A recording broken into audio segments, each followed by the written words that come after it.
بسم اللہ الرحمن الرحیم۔ السلام علیکم۔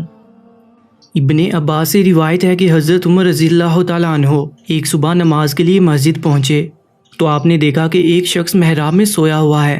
آپ نے اپنے غلام کو حکم دیا کہ اسے بیدار کیا جائے۔ غلام نے قریب جا کر دیکھا تو پتہ چلا کہ زنانہ لباس میں ایک سر کٹے ہوئے مرد کی لاش ہے۔ حضرت عمر رضی اللہ تعالیٰ عنہ یہ دیکھ کر حیرت میں رہ گئے۔ آپ کی سمجھ میں کچھ نہ آیا کہ آخرکار معاملہ کیا ہے اور یہ لاش اس حال میں یہاں کیسے پہنچی۔ آخر آپ اس معاملے کو سلجھانے کے لیے حضرت علی رضی اللہ تعالیٰ عنہ کی خدمت میں حاضر ہوئے۔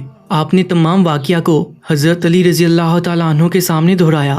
آپ نے فرمایا فی الحال اس لاش کو دفن کر دیا جائے اور اس وقت کا انتظار کیا جائے جب 9 ماہ بعد اس مقام پر ایک بچہ نظر آئے گا۔ اس وقت تمام حال سب کے سامنے کھل کر آ جائے گا۔ حضرت عمر رضی اللہ تعالیٰ عنہ نے آپ سے دریافت کیا یہ سب کیا ہے اور آخر 9 ماہ بعد بچہ کہاں سے آئے گا؟ آپ رضی اللہ تعالیٰ عنہ نے فرمایا مجھے میرے بھائی حبیب خدا نے اس معاملے کی خبر پہلے ہی دی تھی، اس لیے وقت کا انتظار کیا جائے۔ وقت گزرتا گیا۔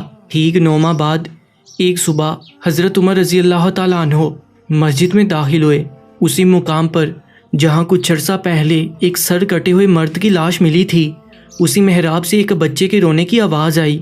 آپ قریب گئے اور اس بچے کو گود میں اٹھا کر بے اختیار فرمایا بے شک اللہ کا رسول صلی اللہ علیہ وآلہ وسلم بھی سچا ہے اور اس کے ابن عم بھی سچے ہیں۔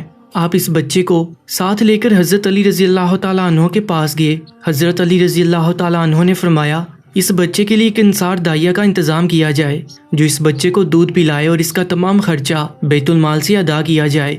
آپ کے حکم کے مطابق ایسا ہی کیا گیا۔ کچھ عرصہ بعد عید رمضان آئی۔ حضرت علی رضی اللہ تعالیٰ عنہ نے فرمایا اس بچے کو اچھی پوشاک پہنا کر عید کے دن مسجد میں لے جایا جائے اور داعیہ کو حکم دیا کہ جو عورت اس بچے کو پیار کرے اور یہ کہے اے مظلوم اے پسر مظلومہ، پس اس عورت کو میرے پاس لایا جائے۔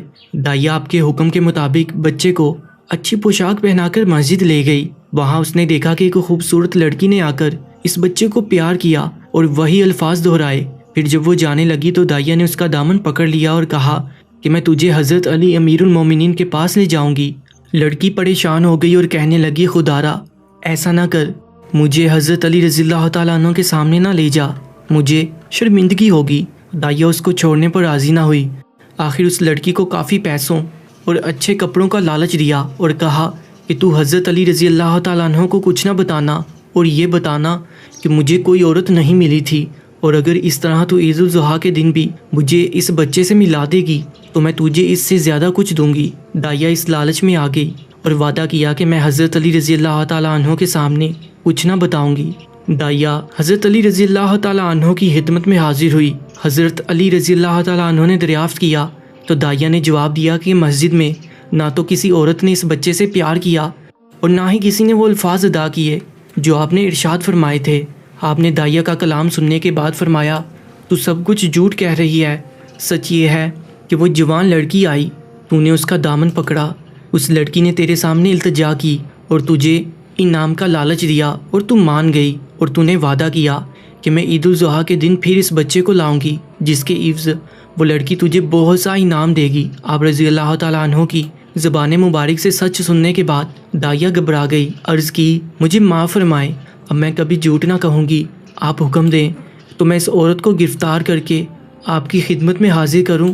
آپ رضی اللہ تعالیٰ عنہ نے فرمایا نہیں، اب تم عید کا انتظار کرو، جب وہ تمہیں ملے تو میرے پاس لے آنا۔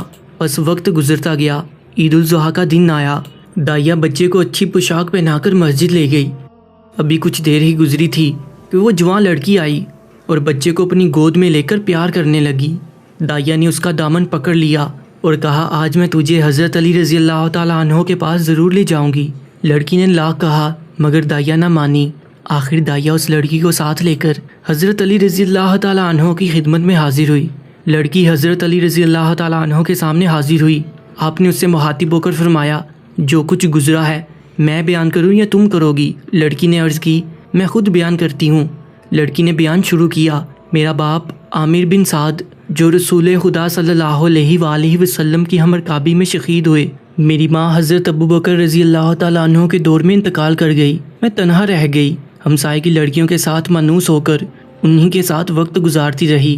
ہمسائے کے سب لوگ میرا بے حد خیال رکھتے۔ ایک دن کا ذکر ہے کہ میں ہمسائے کی چند انصار و مہاجر لڑکیوں کے ساتھ بیٹھی تھی۔ اس ضعیف عمر کی عورت ایک ہاتھ میں لاٹھی اور دوسرے ہاتھ میں تسبیح تھی، ہماری طرف آئی، سب لڑکیوں سے ملی، سب کا نام دریافت کیا، سب کی خیریت دریافت کی، آخر مجھ سے ملی، میرا نام دریافت کیا۔ میں نے بتایا کہ میرا نام جمیلہ ہے، میرا باپ عامر بن سعد تھے جو شہید ہو چکے ہیں، میری ماں بھی انتقال کر چکی ہے۔ اس بڑھیا نے پوچھا کیا تیری شادی ہوئی ہے؟ میں نے کہا نہیں۔ یہ سن کر کہنے لگی کہ تو کیسی لڑکی ہے کہ بغیر شوہر کے زندہ ہے۔ میرے حالات سن کر رونے لگی اور مجھ سے ہمدردی جتانے لگی، مجھ سے کہنے لگی اگر تو میری خدمت پسند کرے تو میں حاضر ہوں۔ میں نے بھی ہاں کر دی۔ اس بڑھیا نے کہا کہ ایک شفیق ماں کی طرح تیرا خیال رکھوں گی، تجھے کوئی غم نہ ہونے دوں گی، تیری ہر خوشی کا خیال رکھوں گی۔ میں اس بڑھیا عورت کو اپنے گھر لے آئی، ہر طرح سے وہ میرا خیال رکھتی اور میں بھی ایک شفیق ماں کی حیثیت سے اس کا احترام کرتی اور اس کا ہر طرح سے خیال رکھتی۔ جب روزہ افطار کا وقت آیا تو میں نے اس کے لیے مناسب کھانے کا انتظام کیا۔ بڑھیا اس کھانے کو دیکھ کر رونے لگی اور کہا اے دختر، میں تو اللہ والی ہوں، میری یہ غذا نہیں، مجھے صرف نمک اور جو کی روٹی چاہیے، یہی میری خوراک ہے۔ غرض کہ اس بڑھیا نے ہر طرح سے اپنی پارسائی کا سکہ میرے دل میں اس طرح جما دیا کہ میں اسے اپنا نگہبان سمجھنے لگی۔ ایک دن بڑھیا کہنے لگی کہ مجھے زمانے سے بڑا ڈر لگتا ہے، تو تنہا رہتی ہے، کہیں ایسا نہ ہو کہ میں حاجت کے لیے باہر جاؤں اور تجھے کچھ ہو جائے، اس لیے تجھے ایک اچھے ساتھی کی ضرورت ہے جو تیرا ہر طرح سے خیال رکھے۔ اگر تو اجازت دے تو اپنی بیٹی کو لے آؤں جو تیری ہم عمر ہے، جو کہ انتہائی دانا، متقی اور پرہیزگار، نمازی ہے۔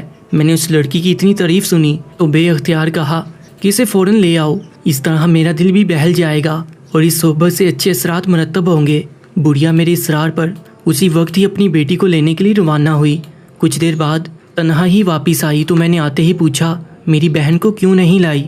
بڑھیا نے جواب دیا کہ میری بیٹی تنہائی پسند ہے، اس کا سارا دن اللہ کی یاد میں گزرتا ہے، تیرے گھر میں اکثر مہاجر و انصار کی لڑکیاں آتی ہیں، اس وجہ سے اس نے یہاں آنا پسند نہیں کیا۔ بڑھیا کا یہ جواب سن کر میں اور زیادہ متاثر ہوئی اور میرے دل میں اس لڑکی سے ملنے کی طرف اور بڑھی۔ میں نے بڑھیا سے وعدہ کیا کہ اب میں کسی کو اپنے گھر میں نہ آنے دوں گی، آپ فوراً جا کر میری بہن کو لے آئیں۔ بڑھیا میرے اصرار پر اسی وقت روانہ ہوئی۔ کچھ دیر بعد ہی بڑھیا ایک جوان عورت کو اپنے ہمراہ لیے ہوئے اندر آئی۔ اس عورت نے اپنے جسم کو چاروں طرف سے چھپایا ہوا تھا، صرف اس کی 2 آنکھیں نظر آ رہی تھیں۔ یہ جوان عورت دروازے پر آ کر کھڑی ہوگی۔ میں نے کہا کہ بہن اندر کیوں نہیں آتی؟ بڑھیا نے جواب دیا یہ لڑکی بڑی حیادار ہے، اسے شرم آتی ہے۔ یہ کہہ کر بڑھیا باہر چلی گئی کہ میں اپنے گھر کو تالا لگا کر ابھی آتی ہوں۔ بڑھیا کے جانے کے بعد میں نے اس عورت سے کہا کہ بہن برقع اتار کر آرام سے بیٹھو، یہ تمہارا اپنا گھر ہے۔ اس عورت نے سر کے اشارے سے باہر کے دروازے کو بند کرنے کے لیے کہا۔ میں سمجھ گئی کہ دروازہ باہر کا کھلا ہوا ہے، یہ چاہتی ہے بند کر دیا جائے۔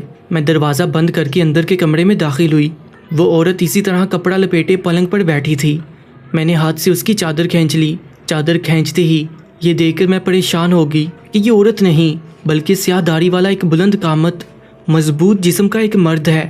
میں اسے دیکھ کر آپے سے باہر ہوگی۔ میں نے کہا کیوں مجھ یتیم پر ظلم کرتا ہے؟ خدا کا خوف کر، کیوں میری رسوائی کرتا ہے؟ کوئی دیکھ لے گا تو میں کہیں کی نہیں رہوں گی، خدا کے لیے خاموشی سے یہاں سے نکل جا۔ لاکھ اس کی التجا کرتی رہی مگر اسے مجھ پر رحم نہیں آیا۔ میں اس کے قریب سے اٹھ کر بھاگنا چاہتی تھی مگر اس ظالم نے اپنے مضبوط بازوؤں میں مجھے زور سے سمیٹ لیا۔ اسے مجھ پر رحم نہیں آیا، اس نے مجھ پر اپنی گرفت مضبوط کر دی اور میں بے بس اور مجبور ہوگی۔ چیخو پکار اس لیے نہ کی کہ ہمسائے کے لوگ مطلع ہو جائیں گے اور میری رسوائی ہوگی۔ میں اس کے چنگل میں بری طرح گرفتار ہو چکی تھی۔ بالآخر اس ظالم نے مجھ پر ظلم کیا، میری دوشیزگی چاک کر دی۔ یہ سیاہ مرد اپنی مستی میں مدہوش تھا۔ یکایک میں نے قریب پڑی ہوئی چھری سے اس پر وار کیا اور پہلے ہی وار سے اس کی گردن تن سے جدا کر دی۔ جب رات ہوئی تو نہایت ہی خاموشی سے اس کی لاش مسجد کے محراب میں رکھ دی۔ کچھ دنوں بعد احساس ہوا کہ حمل ٹھہر گیا ہے۔ کئی مرتبہ حمل کو ساکت کرنے کا ارادہ کیا مگر خدا کے خوف سے ایسا نہ کر سکی۔ آخر یہ بچہ پیدا ہوا، اسے بھی قتل کرنے کا سوچا مگر خوف خدا سے یہ نہ کر سکی۔ آخر اس بچے کو بھی اس محراب میں رکھائی۔ تمام حالات سننے کے بعد بے اختیار حضرت عمر رضی اللہ تعالیٰ عنہ نے فرمایا خدا کے رسول صلی اللہ علیہ وآلہ وسلم بھی سچے ہیں اور آپ کے بھائی بھی سچے ہیں۔ حضرت عمر رضی اللہ تعالیٰ عنہ نے حضرت علی رضی اللہ تعالیٰ عنہ سے دریافت کیا اب اس عورت کے لیے کیا حکم ہے؟ آپ رضی اللہ تعالیٰ عنہ نے فرمایا اس مقتول کا خون بہا کچھ نہیں، کیونکہ یہ گناہ عظیم کا مرتکب ہوا ہے۔ اس عورت پر کوئی حد نہیں، کیونکہ اس کی رضامندی کے بغیر وہ شخص اس پر غالب ہوا۔ اس کے بعد آپ رضی اللہ تعالیٰ عنہ نے فرمایا اس بڑھیا کو حاضر کیا جائے تاکہ خدا کے حق کو اس سے طلب کروں۔ حضرت علی رضی اللہ تعالیٰ عنہ نے داعیہ کو حکم دیا کہ بچے کو اس کی ماں کے سپرد کیا جائے۔ دوسرے دن تلاش کے بعد اس بڑھیا کو حضرت علی رضی اللہ تعالیٰ عنہ کی خدمت میں پیش کیا گیا۔ بڑھیا نے جمیلہ کو پہچاننے سے انکار کر دیا۔ حضرت علی رضی اللہ تعالیٰ عنہ نے فرمایا اے بڑھیا، کیا تو قسم کھاتی ہے کہ تجھے اس واقعے کا کوئی علم نہیں؟ بڑھیا نے کہا ہاں، میں روزہ رسول صلی اللہ علیہ وآلہ وسلم کی قسم کھا کر کہتی ہوں مجھے اس واقعے کا کوئی علم نہیں۔ بڑھیا نے روزہ رسول صلی اللہ علیہ وآلہ وسلم کی جھوٹی قسم کھائی۔ جھوٹی قسم کھاتے ہی بڑھیا کا چہرہ سیاہ ہو گیا۔ حضرت علی رضی اللہ تعالیٰ عنہ نے فرمایا اے بڑھیا، اپنا چہرہ آئینے میں دیکھ۔ جب بڑھیا نے اپنے سیاہ چہرے کو دیکھا تو فریاد کرنے لگی اور حقیقت کا اعتراف کیا کہ میں سب کچھ جانتی ہوں اور میری ہی وجہ سے سب کچھ ہوا ہے، اب مجھے معاف فرمائیں، میں اپنے کردار سے تائب ہوں۔ حضرت علی رضی اللہ تعالیٰ عنہ نے دعا فرمائی اے خدا، اگر یہ عورت سچ کہتی ہے اور در حقیقت تائب ہوئی ہے تو اسے پہلے حال پر پلٹا دے۔ مگر اس چہرے کی سیاہی ختم نہ ہوئی۔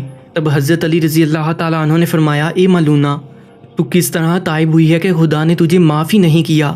پھر آپ نے حضرت عمر رضی اللہ تعالیٰ عنہ سے فرمایا اس بڑھیا کو مدینہ سے باہر لے جا کر رجم کریں۔ پیارے دوستو، ایسے ہی سبق آموز واقعات کے لیے Urdu story time YouTube channel کو سبسکرائب کر لیجیے گا۔ اپنا بہت زیادہ خیال رکھیں۔ اللہ نگہبان۔